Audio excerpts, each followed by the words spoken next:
Oh, hai! Selamat datang lagi di channel gue Bang IQ TV. Gue heran sama tenda ini, lebih tepatnya sama brand ini.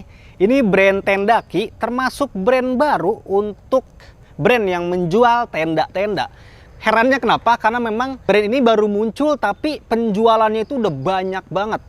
Tadi gue cek di Shopee itu untuk Tendaki ini, Tendaki jadinya. Untuk Tendaki Borneo 4 ini udah kejual 2000 pieces. Gila.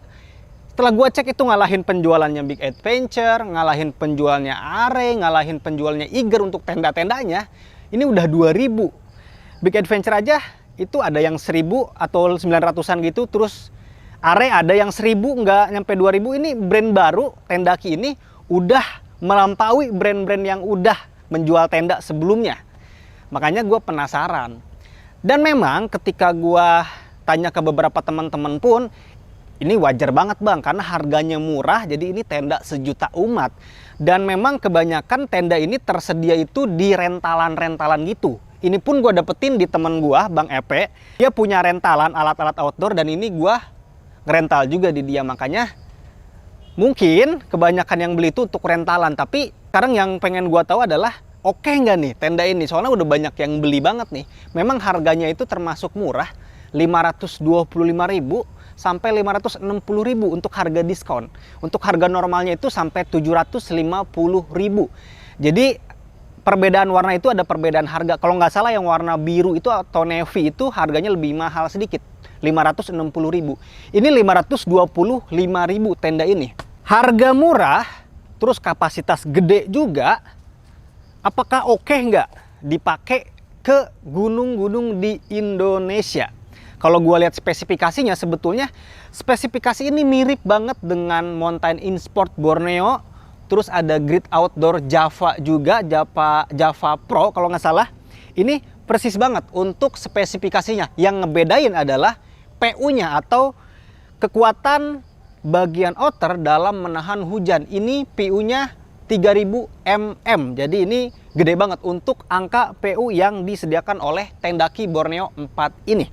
Sekarang kita review dari kapasitas, dari bahan dan lain-lain, dari frame juga dan lain-lain. Worth it gak nih? Atau untuk jangka panjang, ini oke nggak tenda ini ketika lu niat untuk beli?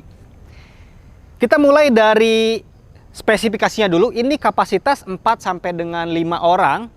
Dan bahan outer yang dipakai di sini pakai bahan 190T polyester. Jadi bukan ripstop polyester aja. Dan PU-nya yang tadi gue bilang ini 3000 mm. Ini kebetulan tadi ketika kita bikin video di sini hujan deras dan di dalam itu nggak tembus.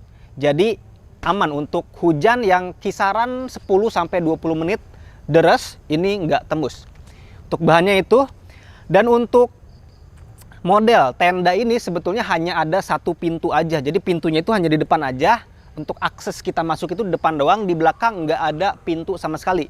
Jadi ketika di bagian depan itu udah becek, jeblok kayak gitu, ya udah makin becek aja karena bolak-balik di situ, nggak bisa lewat belakang. Karena ada beberapa tenda yang memang punya pintu depan belakang, hingga akhirnya ketika bagian depan itu udah nggak kondusif atau sempit, kita bisa masuk ke bagian belakang ini nggak ada pintu sama sekali. Jadi hanya ada satu akses di bagian depan aja. Dan kalau kita lihat sekeliling, tenda ini bagusnya ketika nantinya lu pakai ke gunung itu memang dipasang untuk semua tali-tali di beberapa sudut. Karena tenda ini menggunakan frame fiberglass berwarna merah. Sini nih. Nah ini framenya. Jadi Tendaki Borneo 4 ini menggunakan frame 8,5 mm fiberglass. Jadi untuk lu yang nyari tenda-tenda aluminium alloy, mending jangan beli tenda ini karena ini pakai frame fiberglass. Untuk ukurannya sendiri ideal menurut gua, jadi cocok untuk ukuran atau diameter si framenya di kapasitas 4 orang.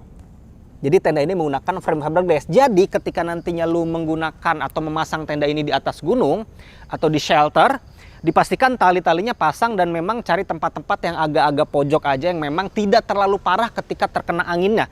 Karena beberapa kali gue lihat di beberapa reel Instagram atau TikTok itu Ada yang rubuh menggunakan tenda ini karena pasang itu di tengah-tengah, kena angin kencang, terus pemasangan tali-talinya juga tidak terlalu kencang dan tidak terlalu kokoh juga, jadi frame-nya patah dan rubuh juga. Makanya tenda ini bisa banget dipakai ke gunung, asalkan pemasangan tali-tali luarnya, pemasangan pasaknya oke, dan pilih tempat yang oke juga. Di sebelah kiri dan kanan itu nggak ada sirkulasi udara. Sirkulasi udara itu hanya ada di belakang aja, belakang. Hanya ada di belakang aja untuk sirkulasi udaranya. Gue kehabisan pasak jadi nggak dipasang talinya. Jadi hanya ada sirkulasi udara di bagian belakang aja nih. Satu doang sirkulasi udaranya.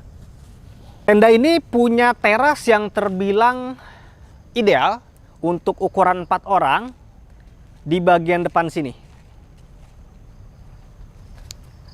Nah, jadi terasnya ini sebetulnya lumayan panjang. Ini panjangnya kurang lebih 100 cm nih untuk panjang dari teras ini.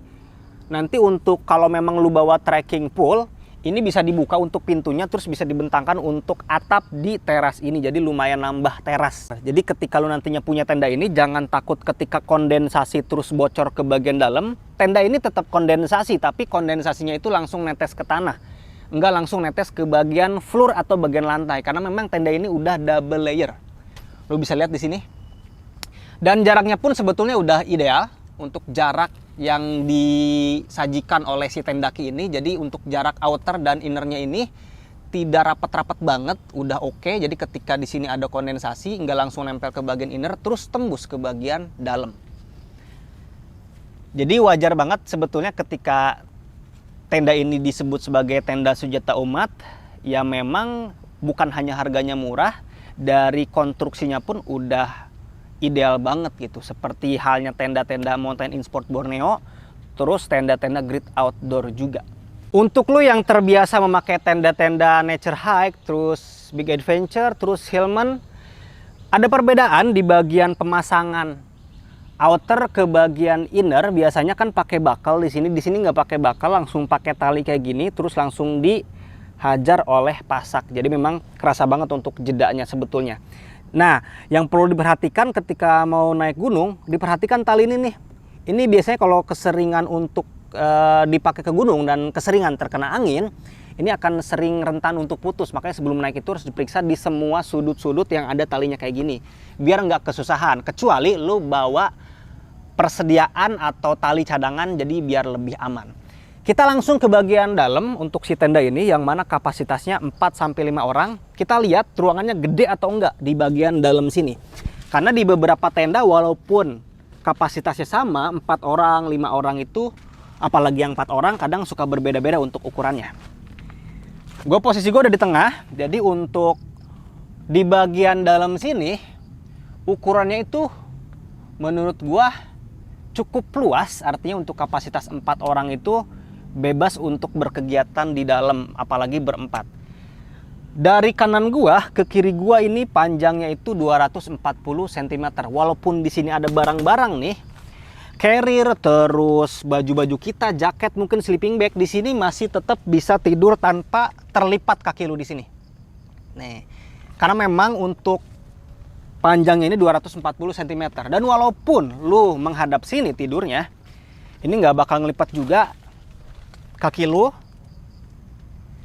karena memang untuk panjangnya ini 210 cm dan untuk tingginya 130 cm.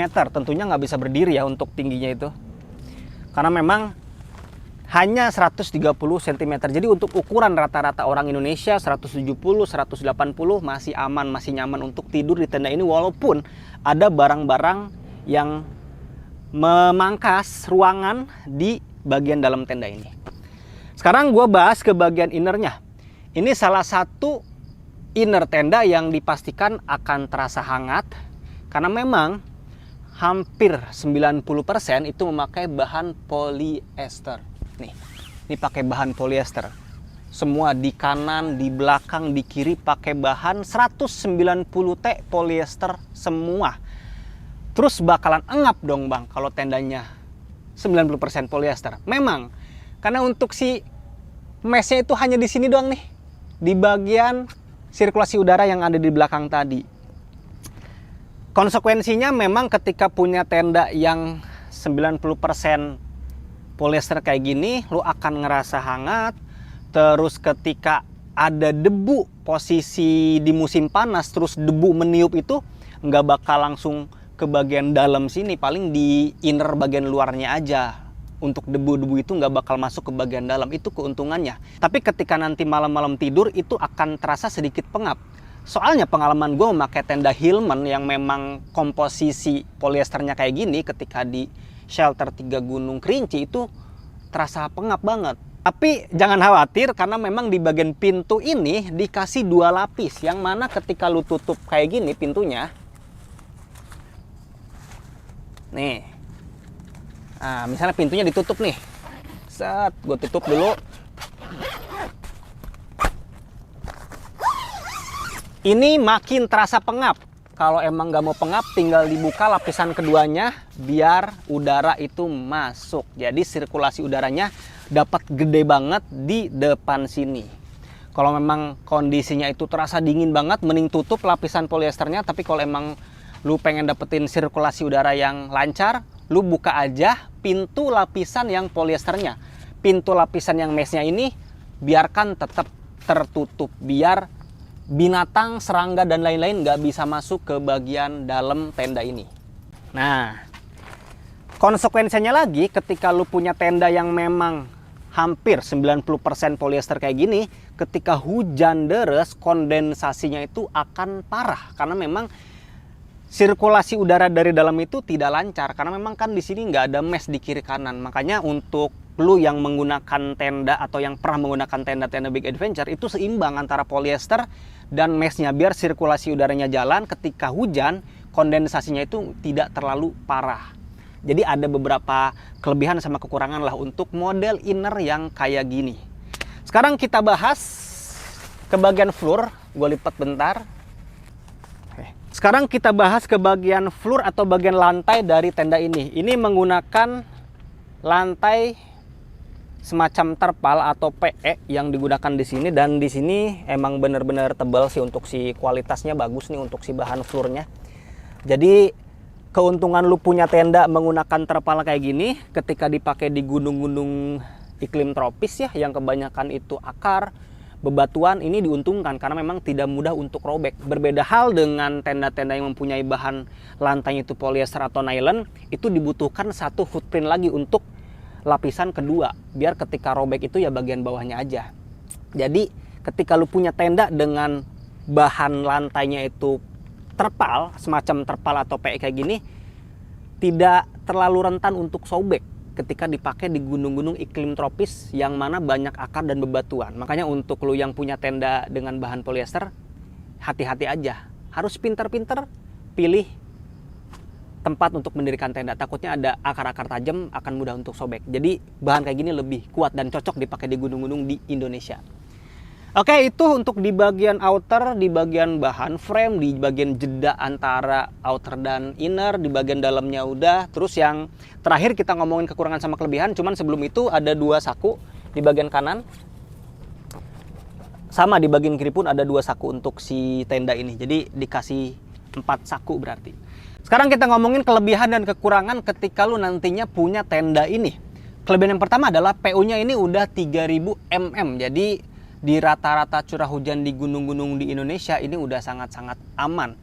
PU 1000 pun aman, PU 800 pun aman. Karena memang ketika kita ngomongin hujan di Indonesia, ketika lu pakai payung itu kan nggak tembus tuh, itu payung itu PU-nya 300. Ini 3000, jadi aman.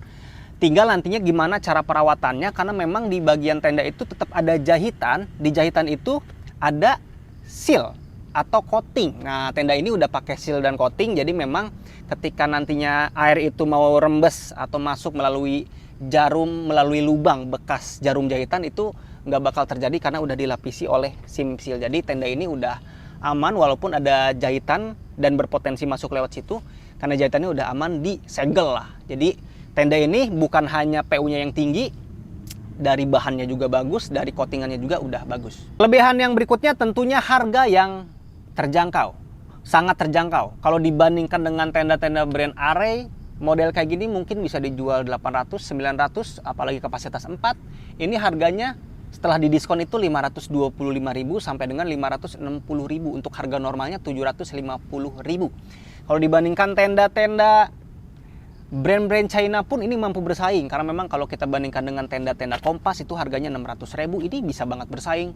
Terus brand-brand LWY, terus brand-brand Favilo ini mampu bersaing, makanya nggak heran tenda ini sangat-sangat laris, sehingga brand baru udah bisa ngejual 2000 pieces untuk seri ini aja, tenda Ki Borneo 4. Kelebihan yang berikutnya adalah ketika lu nantinya berada di dalam tenda ini, lu dikasih komposisi inner itu yang dipastikan akan hangat, karena memang 90% bahan polyester.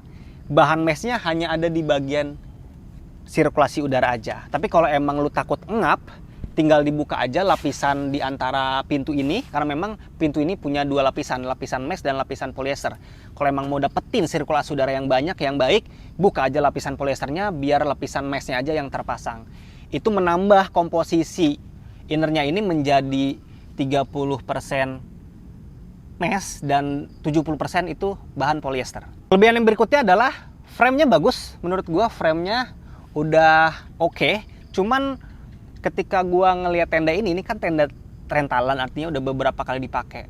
Frame-nya tetap kokoh, tetap bagus, cuman talinya udah mulai kendor-kendor, udah mulai ngondoy-ngondoy. Saran gua, ketika lo nantinya punya tenda ini, bawa cadangan 10 meter mungkin tali elastis atau tali banji kalau dulu disebutnya. Jadi sebagai cadangan aja, siapa tahu talinya udah nggak bagus dipakai atau putus, lu punya cadangan. Kalau frame-nya udah bagus. Kelebihan yang berikutnya adalah teras yang ideal untuk 4 orang. Ini bisa makan di sini 2 orang, di sana 2 orang, tinggal pasang atapnya aja. Jadi ada beberapa tenda kapasitas 4 orang yang model tendanya tidak seperti ini untuk terasnya. Hanya ada pintu doang, atap doang, tidak dilindungi untuk di kanan sama kirinya. Jadi teras ini udah ideal. Kekurangan yang berikutnya adalah ini tidak cocok untuk lu yang lagi nyari tenda dengan frame aluminium alloy, karena memang tenda ini frame-nya itu fiberglass. Dan ketika nantinya lu bawa tenda ini ke atas gunung, lu harus pintar-pintar milih tempat, karena memang ketika lu punya tenda dengan frame fiberglass kayak gini, ketika diterpa angin, kalau kita sandingkan nih antara tenda yang frame aluminium alloy dengan frame yang fiberglass, biasanya lebih rentan ketika kena angin kencang itu. Yang lebih duluan patah adalah frame fiberglass. Tapi tergantung pemasangannya lagi nih. Makanya ketika nanti lu bawa tenda ini, di bagian outer itu dikasih beberapa tali di beberapa sudut. Pasang tali itu dengan kencang, pasang pasaknya pun dengan kencang untuk memperkokoh tenda ini. Walaupun tendanya fiberglass, kalau dipasangkan secara kencang dan pemilihan tempatnya tepat juga, itu akan mengurangi resiko rubuh atau patah untuk tenda tersebut. Dan pilih tempat-tempat yang tidak di tengah-tengah, yang memang kena angin langsung, di pinggir-pinggir aja, di pojok-pojok aja, atau di belakang bukit-bukit gitu, biar ketika angin kencang itu tidak terlalu terterpa dengan sangat kencang. Kekurangan yang berikutnya adalah tenda ini berat. Tenda ini beratnya itu 4,1 kilo. Kenapa bisa berat? Karena memang bahan lantainya ini terpal, terus frame-nya juga fiberglass. Kalau kita bandingkan dengan tenda kapasitas yang sama di spesifikasi yang lebih tinggi, yaitu floor-nya pakai bahan polyester atau nylon, terus frame-nya pakai aluminium alloy, itu bisa perbedaan beratnya itu bisa 1 kilo. Contoh, tenda Big Adventure Toba kapasitas 4 orang itu beratnya 2,8 kilo. Ini kapasitas 4 orang tenda Ki Borneo 4 beratnya 4,1 kilo. Jadi lumayan mangkas sebetulnya ketika punya tenda yang punya frame aluminium alloy dan lantainya ini polyester atau nylon, itu biasanya lebih ringan. Makanya tenda-tenda dengan floor terpal atau PE kayak gini dan frame fiberglass biasanya lebih berat. Makanya ini beratnya itu 4,1 kilo. Jadi itu tinggal dipertimbangkan aja. Kalau gua boleh bilang sih, wajar banget kenapa akhirnya tenda ini menjadi tenda sejuta umat. Karena memang bukan hanya harganya yang murah, tapi kualitasnya itu di atas rata-rata tenda yang serupa, tapi brand lain ngejual harganya itu lebih tinggi daripada ini. Makanya ya wajar banget tenda ini dijual. Khususnya tenda Ki Borneo 4 ini udah terjual 2000 pieces di Shopee, gue terakhir cek. Karena kualitasnya oke, di jajaran harga 500 ribuan. Itu aja, kalau emang lu suka dengan tenda ini, udah gue cantumin untuk link pembeliannya di deskripsi video ini biar lu nggak bingung, karena memang udah ada Tendaki officialnya sekarang. Karena dulu tuh nggak ada, untuk si Mountain Esport tuh nggak ada, jadi perang harga tuh pada mahal-mahalan di marketplace. Sekarang udah ada patokan harga khusus dari Tendaki official, jadi bisa lu sikat dengan harga official juga. Oke, thank you banget. Kalau emang lu suka dengan video ini silahkan di like sama di share. Kalau emang lu suka dengan channel ini silahkan di subscribe aja. Assalamualaikum warahmatullahi wabarakatuh.